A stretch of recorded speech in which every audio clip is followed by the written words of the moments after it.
All right, so how about a situation like this where you have this a lot of disfigured hair and contours of the face. So what tools are you actually going to use? Okay, so let's see for this hair.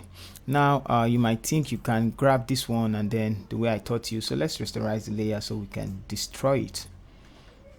Let's Control J to duplicate. So now if I select that place like this, let's say we want to select like this, and then we grab the clone stamp tool and make it bigger. I'm just gonna hold and Alt and then start clicking on it like this. So let's see the effect of it. It's gone. I'm just tapping, I'm not dragging now, I'm tapping it. Okay, so let's Control D to deselect. So we are seeing the way it looks. It's not looking real compared to before. You can see before, after. So it's not looking real. And how do we get that out of the way? So working with hair like this brings us to the Liquify tool. You're going to come across this tool in the Retouch classes, I guess from like class 6 or 7. Now this tool is actually found here. Filter, let's duplicate, Ctrl J, go to filter, then go to Liquify. Now what's the importance of this tool? It's very important because this tool is responsible for the effects of hips, muscles. You want to add more hips to a lady, you want to give her a slim waist, you want to correct some disfigured face or some legs that are not straight, anything that's you just want to correct.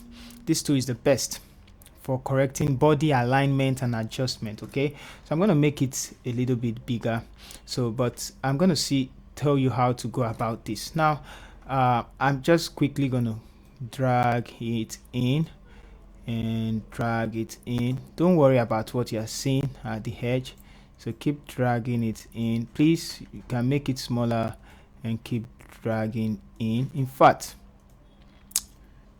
Ctrl Z, let's make it realistic because you need to be careful on how you use this tool. So okay, so just a little bit drag, and since we duplicate, let's just bring it in like this.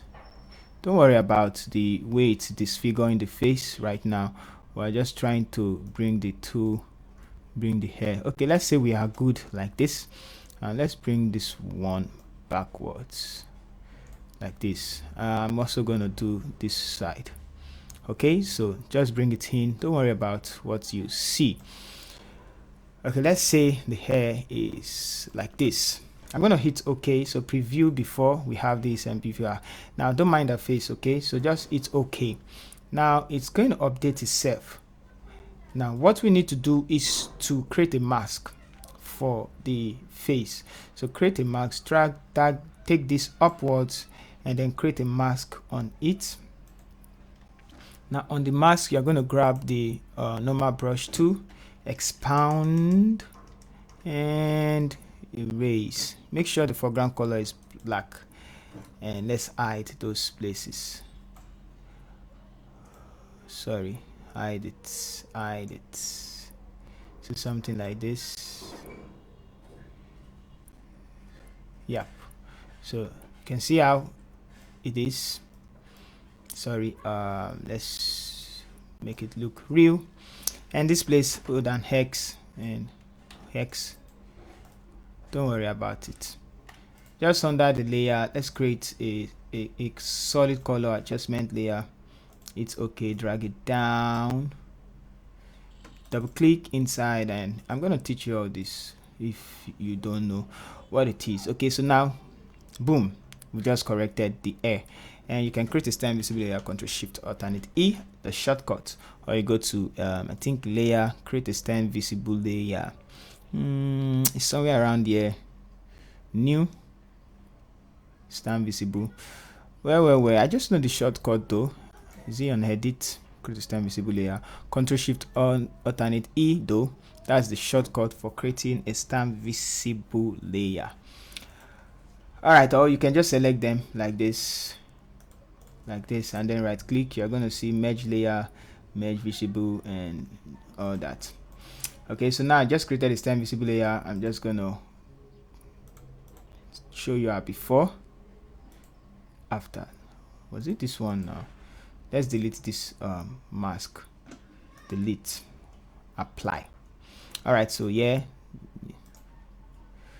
what's going on? Control Z, delete the mask, only the mask, don't apply. Apply mask layer before removing, delete. Yeah, so we have before and then after, before and then after. So that's just the easiest way to go about doing the hair. And what other, let's go back to the Liquify tool now. So go to filter, Liquify, and let's say I think I need to teach this later on in the class, so but for quick one, what do we need to adjust again? You can adjust the highs and probably make it smaller and move it right. Sorry, make it bigger.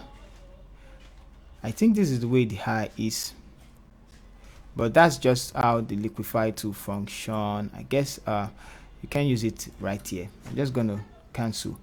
Let's just cancel. So you can use it to fix eye. I'm going to tell you what to use it to fix later on in the future, but for this one I guess everything is fine, only just the face. I'm not going in depth on how to use the Liquify tool. So that's for the hair, and let's move on to something else. For the